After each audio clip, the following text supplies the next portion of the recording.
Bonjour à tous, bienvenue à la première conférence qui ne va pas essayer de vous vendre quelque chose.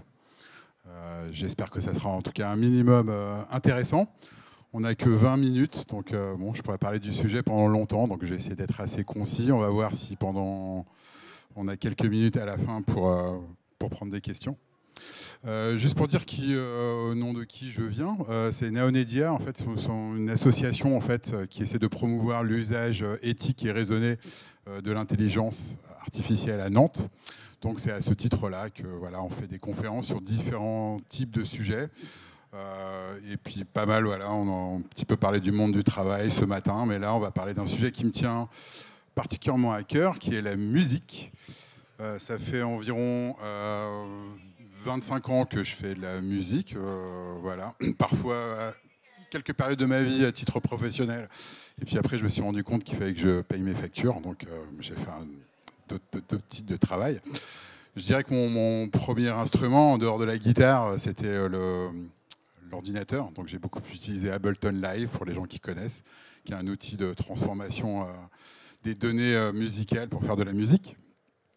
Et donc je trouvais assez intéressant, il y a eu donc évidemment la tempête ChatGPT cette année, l'IA générative, qui était quand même particulièrement intense, hein. Donc ils ont eu 1 million d'utilisateurs en 5 jours. Et on a commencé à voir les premiers cas d'application dans la musique, puisque l'un des caractéristiques des IA génératives, c'est de pouvoir d'être multimodal, donc de pouvoir prendre différents types de données. Donc ça peut être du texte, mais ça peut être également du son, et de pouvoir produire des données en sortie qui peuvent être également du son.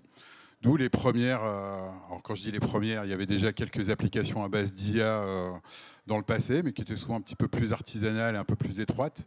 Et là, il y avait véritablement une explosion de l'IA et de la musique, avec toutes les nombreuses questions techniques, mais également de propriété intellectuelle, qui sont autour du sujet.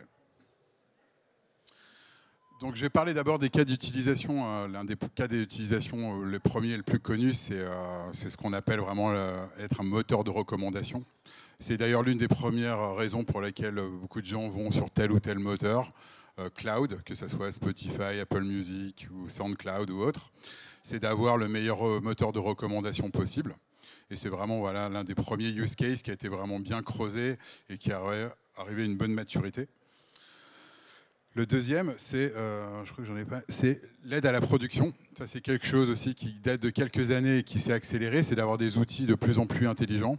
Par exemple, je vais nommer une marque qui s'appelle Isotope, dans lequel on peut mettre un plugin sur différentes chaînes en fait, de votre séquenceur. Donc on va dire par exemple, je vais en mettre un sur ma basse, un sur ma guitare, un autre sur la batterie, et il va trouver les tonalités pour pouvoir mettre un EQ, un égalisateur, pour voir quelles sont les bonnes fréquences pour qu'on puisse entendre parfaitement en fait, le mix. Donc en fait, il va essayer un petit peu de remplacer un ingénieur du son, c'est-à-dire de faire de l'égalisation, faire les niveaux sonores, les fréquences à privilégier ou pas. Il y a Magenta, qui est une solution de Google, en fait, gratuite, qui permet de générer des données en audio et en MIDI. Et puis Lender, voilà, c'est un service de mastering. Donc pour ceux qui ne savent pas ce que c'est, le mastering, c'est quand on envoyait un mix complet d'une chanson, et c'était les gens qui préparent le son avant la diffusion.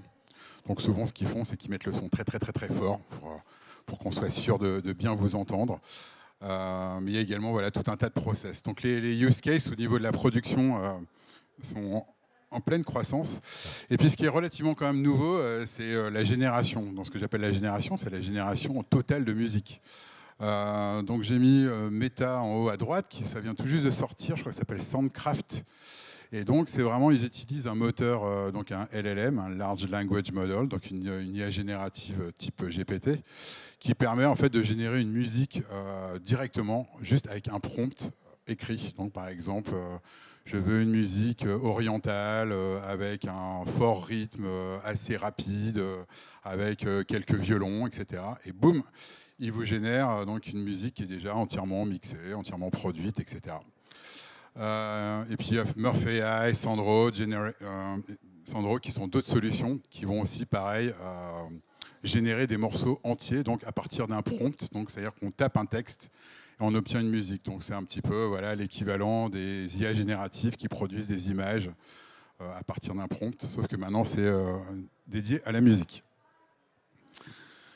Un autre use case aussi, c'est la génération en fait de voix et qui peut être entièrement en fait reproduite avec une IA.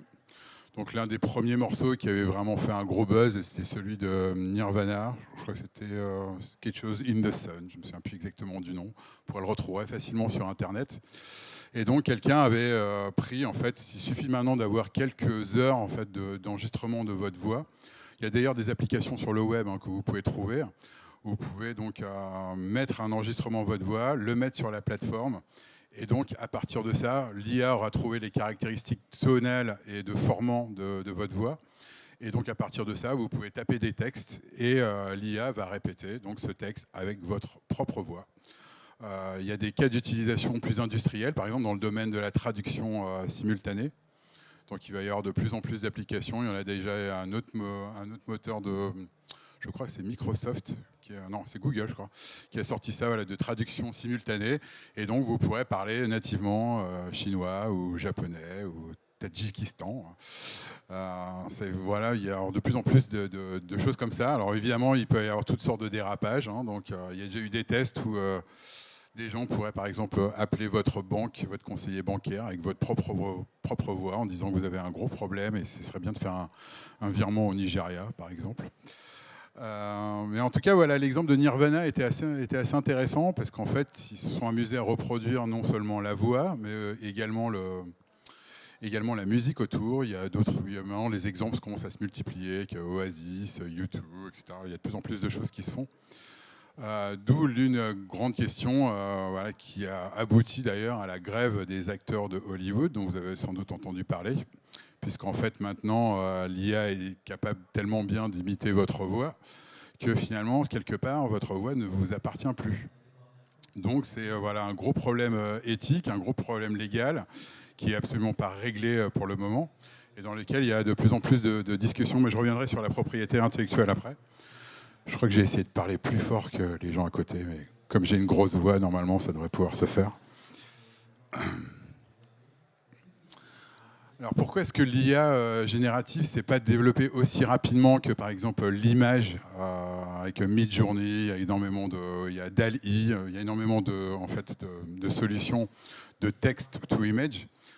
Parce que en fait, la première chose, c'est que les fichiers audio sont des fichiers qui sont généralement beaucoup plus gros que les fichiers images. Donc, ils sont beaucoup plus lents à processer. Donc, il faut avoir une architecture cloud qui soit assez puissante pour pouvoir faire du traitement de son. C'est beaucoup plus compliqué. Deuxièmement, parce que les datasets sont beaucoup plus limités. On peut trouver des millions, voire des centaines de millions d'images. Par contre, c'est plus difficile de trouver des centaines de millions de fichiers audio, puisque souvent, c'est des fichiers audio qui sont propriétaires, auxquels on n'a pas accès. On peut aussi facilement trouver 100 000 photos de chats pour dire à une IA, ben, ça c'est un chat. Tandis qu'on va avoir du mal à trouver 100 000 morceaux des Beatles. Enfin, si vous en trouvez, dites-le moi, parce que moi ça m'intéresserait pas mal. Et donc c'est plus difficile de faire ce qu'on appelle voilà, de la similarité sémantique, c'est-à-dire de trouver des caractéristiques communes d'une chose à l'autre pour pouvoir la reproduire. Donc il y a un certain nombre de problèmes qui sont inhérents en fait, au traitement de l'audio pour les intelligences artificielles. Un autre gros problème aussi, c'est donc le problème de la propriété intellectuelle. Donc j'en ai un petit peu parlé avec la grève des acteurs à Hollywood. Il y a aussi également la grève des scénaristes. Pour ouvrir un petit peu, bon, j'en avais parlé ce matin lors d'une autre conf. Voilà, quand vous êtes salarié, généralement, vous allez donc signer un contrat disant que toutes les données qui vont être établies lors de votre travail, que ce soit les emails, que ce soit du code, que ce soit des fichiers Excel, tout ça appartient à l'entreprise. Donc c'est quelque chose qui est assez standard parce que sans cette politique en fait, de propriété des données des salariés, il n'y aurait donc pas d'innovation qui serait possible. Et ça permet en fait quelque part en fait, à une entreprise de dire mais si j'ai tous les emails, si j'ai tous les documents d'une personne, en fait, je pourrais créer une sorte d'avatar de cette personne et donc finalement j'en ai plus tellement besoin d'elle, quoi. C'est donc là quelque chose qui est au cœur de la chose, c'est vraiment la question de la propriété intellectuelle et du copyright Alors pour en revenir au sujet de la musique, le copyright au niveau de la musique, c'est quelque chose qui est complètement pété, hein. Ça fait depuis des dizaines et des dizaines d'années qu'il y a des sociétés comme la SACEM, qui organisent plutôt comme la Collect ou la RIAA aux États-Unis, qui ont essayé de définir à qui appartient un morceau de musique. Il y avait la règle des 5 notes qui est restée pendant longtemps. Si on a 5 notes consécutives, eh ben, en fait, on peut dire que cette mélodie vous appartient. Le problème, c'est qu'il y a énormément d'accords. Je pense que certaines personnes ont entendu les 5 accords magiques qui permettent de jouer 80% des chansons qui sont connues. Ces suites de notes, en fait, souvent, sont souvent les mêmes. Alors après, il y a des discussions au niveau de la rythmique. Oui, mais la première note, elle est plus longue, tandis que moi, elle est plus courte. Il y a des notions, voilà, de ce qu'on appelle d'évidence artistique. Et finalement, c'est des notions qui sont extrêmement floues. Donc les tribunaux américains, souvent, font appel à des experts pour dire voilà, que tel morceau ressemble définitivement à tel autre. Il y avait un exemple qui avait été qui est assez célèbre, c'est avec Ed Sheeran en ce moment, qui est en procès avec la famille de Marvin Gaye. La famille de Marvin Gaye qui était également en procès avec, je ne me souviens plus du nom de l'artiste, et là-dessus, il l'attaquait sur la notion comme quoi la chanson utilisait le même groove que Got to Give It Up de Marvin Gaye. Finalement, le tribunal a accepté le claim, ce qui ouvre en fait une boîte de Pandore, parce qu'en fait le groove, on est absolument incapable de donner une définition scientifique de qu'est-ce qu'est le groove. Moi, j'aime bien citer Ella Fitzgerald qui disent si quelqu'un demande qu'est-ce que c'est que le swing, c'est qu'il le sentira jamais. Donc voilà, tout ça c'est basé sur des notions en fait qui sont assez anciennes, qui ont du mal un peu à survivre dans notre monde numérique. Et il y a donc un énorme problème de propriété intellectuelle. Donc lorsque vous allez générer une mélodie, par exemple, avec un logiciel à base d'IA, est-ce que cette mélodie vous appartient ou est-ce qu'elle appartient à la société qui a créé cette solution? Est-ce qu'elle appartient au développeur qui a trouvé l'algorithme pour faire ça? Donc c'est vraiment un frein majeur en fait au développement. Et puis c'est un vrai questionnement civique, éthique et même artistique. C'est de savoir à qui appartient quelles données et comment est-ce qu'on peut aussi protéger les artistes pour qu'ils puissent continuer à vivre de leur art. Donc la question de la rémunération, elle est évidemment assez majeure. Maintenant, la plus grande partie de la rémunération des artistes dans la musique, ça vient en fait généralement des concerts. Et la deuxième partie vient généralement du streaming. Donc là, il y a encore un autre problème avec le streaming, c'est que lorsque normalement on joue un morceau une fois, eh ben, on s'attend à ce que n'importe quel artiste reçoive toujours la même somme. Mais si, selon que vous soyez Beyoncé ou moi, par exemple, vous n'allez pas du tout avoir la même somme de stream. Il y a aussi un écroulement en fait, des royalties qui sont reversées aux artistes par les plateformes de streaming assez récemment.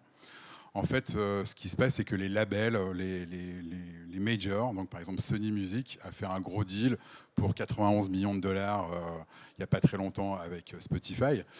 Les majors savent très bien que en fait, une plateforme de streaming, pour qu'elle puisse continuer, pour que les gens veuillent l'utiliser, il faut qu'il y ait un maximum de morceaux. Et comme c'est eux qui sont détenteurs des droits des morceaux, eh ben, ils font payer un maximum. Donc ça fait voilà, depuis longtemps qu'en fait, que Spotify, ils n'ont jamais été profitables. Je ne pense pas qu'ils vont d'ailleurs pouvoir continuer à rester si longtemps que ça. Mais en tout cas, c'est une source majeure pour les artistes. Il y a d'autres modèles, hein, par exemple comme Bandcamp, où les artistes peuvent recevoir directement de l'argent de leurs fans, etc. Et ça, l'intelligence artificielle fait que accélérer ces choses, parce que vraiment la notion même en fait, de propriété d'un morceau de musique est toujours pas définie. Et donc se pose vraiment la question de la rémunération. Donc, c'est quoi l'évolution en fait un peu de la musique? Les 40 dernières années, on nous a dit le vinyle c'est bien, mais le CD c'est beaucoup mieux. Puis en plus, ça peut renvoyer la lumière, c'est super. Et puis maintenant, le cloud c'est encore mieux parce que les CD ça sert à rien. Et puis avec le cloud, on a accès à tous les morceaux de musique qu'on souhaite. Mais ce modèle, voilà, ce modèle est en train vraiment de s'écrouler. Là, j'ai mis un petit graphique qui montre les pertes en fait de Spotify par rapport aux droits qu'ils doivent payer. Donc les droits de catalogue en fait ne font que augmenter chaque année. Et donc ils ont jamais réussi à être profitables. Et je pense que la situation va continuer à empirer. Le futur de la musique, en tout cas c'est un avis qui est personnel, hein. Le premier c'est la décentralisation. Donc je pense que les gens d'un certain âge vont se rappeler de Napster par exemple, qui était quand même un bon vieux temps. On arrivait sur une interface, on pouvait taper le nom de n'importe quel artiste, on avait un MP3 et on pouvait le télécharger. Ce qui était intéressant avec Napster, c'est qu'on n'avait pas besoin ni de Spotify, ni d'Apple Music, ni de quoi que ce soit. C'est que c'était une solution qui était complètement décentralisée. Et maintenant, il y a de plus en plus de solutions décentralisées qui commencent à apparaître. Et donc, pareil, il y a encore à nouveau de nouvelles interrogations sur la manière dont en fait, on pourrait distribuer la musique. Il y a également voilà, des services, j'en cite deux, Ecrit Music et Ava, qui permettent en fait de générer soi-même. Par exemple, c'est des outils qui sont hyper intéressants pour ceux qui font de la musique lorsqu'ils veulent créer par exemple des boucles ou des thèmes musicaux qu'ils peuvent reprendre eux-mêmes. Et donc c'est pour dire qu'en fait finalement ce qui est intéressant avec l'intelligence artificielle et la musique, c'est qu'on peut prendre ça vraiment de deux manières. Soit on pense que c'est vraiment une vraie menace, qu'en fait on va passer son temps à écouter de la musique qui est générée par des machines, comme quoi Daft Punk, ils avaient tout compris. Ou alors, ça peut être aussi également un fabuleux outil de création et d'inspiration. L'une des illustrations que j'ai trouvées voilà, pour ce mode un petit peu optimiste, c'est que j'ai retrouvé un vieux texte qui disait qu'à l'apparition de la photo, il y avait donc pas mal d'artistes qui se sont plaints en disant qu'avec l'apparition de la photo, les gens ils arrêteraient d'acheter des portraits. Et que donc ça allait être la fin de leur métier. Ce qui s'est passé, c'est que l'évolution du métier de peintre a complètement changé. Au lieu de peindre monsieur et madame à côté de la cheminée avec la peau d'ours derrière, ils se sont mis à faire autre chose. Et finalement, ça n'a pas du tout arrêté la peinture. Et la photographie a offert voilà, une nouvelle forme d'art intéressant. Donc pour reprendre cet exemple, il y a un musicien américain, dont je ne me souviens plus de son nom malheureusement, qui s'est amusé par exemple à enregistrer, donc à reprendre tous ses enregistrements, à les mettre dans une IA et lui demander à l'IA de recréer ses propres morceaux dans son propre style. Donc l'IA a repris, il faisait pas mal de breakbeat, c'est-à-dire des séances assez rythmées avec des batteries. Et donc l'IA a recraché des batteries qui étaient un petit peu dans son style musical. Et donc ça lui a permis de les reprendre lui-même, des choses que l'IA avait interprétées, pour pouvoir les réinterpréter lui-même et pouvoir amener quelque chose d'intéressant avec sa musique. Ce qui est aussi intéressant avec l'IA générative en termes de musique, ça va être l'explosion en fait, des capacités de l'IA générative. On parle beaucoup de Gemini qui va arriver normalement au mois de décembre ou janvier de Google, qui est un peu le retour de la revanche contre ChatGPT. Et qui va être, toutes les rumeurs semblent être que ça va être vraiment une grosse emphase sur le côté multimodal, c'est-à-dire la capacité de sortir du son, de la vidéo, de l'image. Donc moi, ce que j'imagine plutôt dans le futur, c'est que voilà, les musiciens vont être de plus en plus aussi des artistes un petit peu globaux qui vont intégrer les éléments de visuel, de vidéo à l'intérieur de leur production musicale.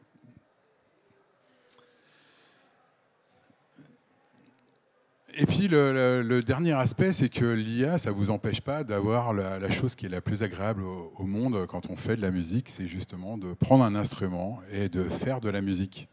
Donc on en revient un petit peu aussi voilà, à une considération de quelle est la place un petit peu de l'artiste dans la société.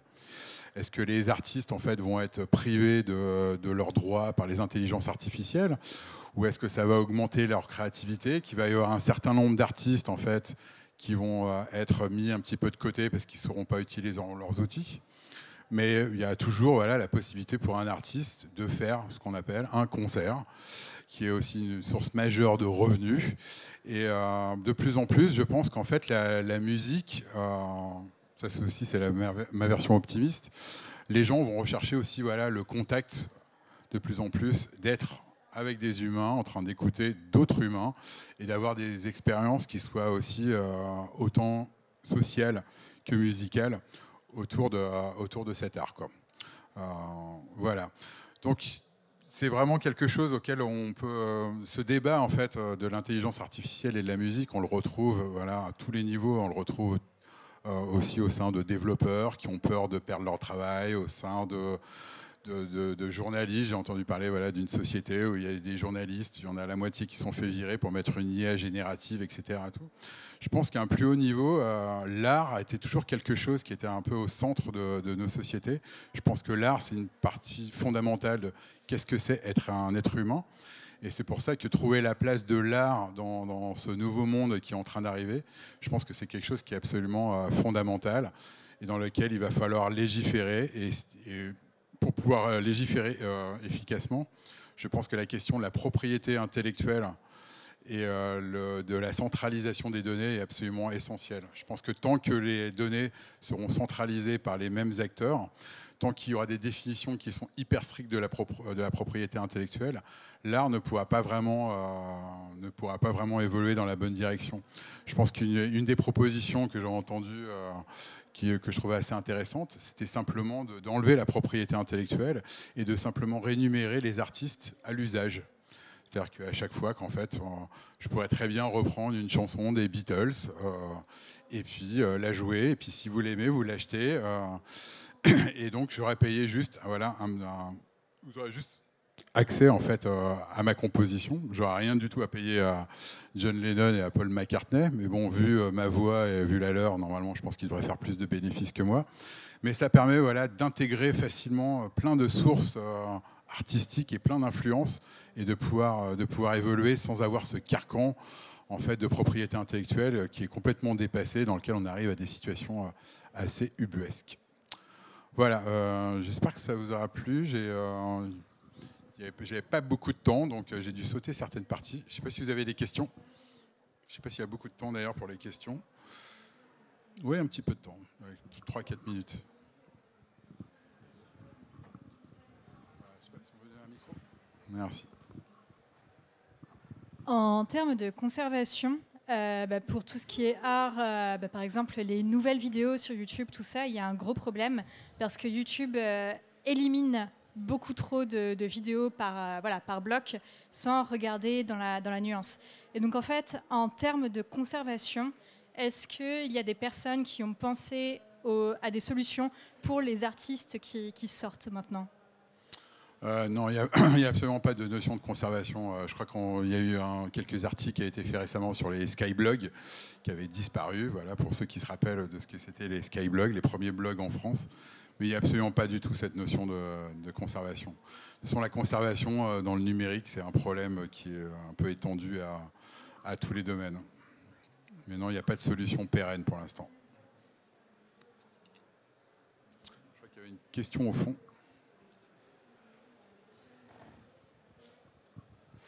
Bonjour, merci beaucoup pour la conférence.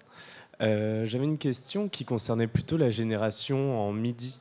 Oui. Donc plutôt la génération de notes plutôt que de l'audio. Oui. Est-ce qu'il y a eu des grosses avancées aussi dans ce domaine-là ou Alors, il y avait l'exemple de Magenta que j'avais donné, voilà, qui est un exemple qui est assez intéressant. C'est la génération de notes en MIDI qu'on peut télécharger sous forme de plugin, donc on peut mettre dans n'importe quel séquenceur. Il y a aussi pas mal d'avancées aussi sur la génération de notes MIDI à partir de fichiers audio. Ça aussi, c'est quelque chose qui existe pas mal. Directement dans Ableton, du coup. Voilà, il y a un logiciel qui s'appelle Celemony Melodyne, qui est assez connu et dans lequel vous pouvez mettre de l'audio. Il va transformer cet audio en fait en fichier MIDI. Et après, avec les fichiers MIDI, on peut faire toutes les transformations qu'on souhaite.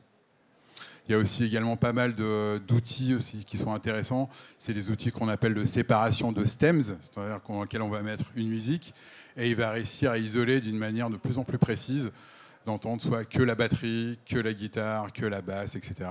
Donc ça permet de faire voilà, des possibilités assez illimitées en termes de remix, de reprendre un groove, de reprendre de sampler, etc. Et tout. Donc c'est intéressant, c'est un petit peu le retour du sampling, qui était un petit peu la méthode... l'âge d'or, encore il y a 20 ans, du premier hip-hop. Mais c'est un petit peu le retour voilà, du sampling avec la possibilité de vraiment pouvoir séparer les instruments à l'intérieur d'un fichier, ce qui était avant quasiment impossible en fait, avec les méthodes traditionnelles. Et peut-être juste une dernière question rapidement. J'avais vu aussi des avancées IA en termes de synthèse sonore. Ouais. Et je ne sais pas trop vraiment ce qu'il y a derrière ça. Alors en fait, c'est la même chose en fait quand on veut savoir quel est le son d'un instrument, il suffit de voir ses propriétés physiques, de voir comment est-ce que l'air va circuler d'un endroit à un autre, de voir quelles sont les propriétés des matériaux. Donc ça aussi c'est un autre champ d'exploration dans lequel il y a diverses sociétés en fait qui disent voilà, si j'ai un instrument qui est en bois, qui a cette forme-là, avec tant d'air, avec un système de cordes qu'on pince ou alors qu'on claque, etc. Quel son ça pourrait avoir. Je sais que par exemple que l'IRCAM, qui est donc l'Institut de recherche sonore qui est basé à Paris, a fait pas mal d'études là-dessus. Je crois qu'on appelle ça d'ailleurs la modélisation physique. Et il y a pas mal de plugins chez Native Instruments, par exemple, qui utilisent ce type de choses, la modélisation, donc pour avoir le son de tous les instruments qu'on souhaite, en fait, à partir avec une modélisation par IA. Ok, super, merci. Merci.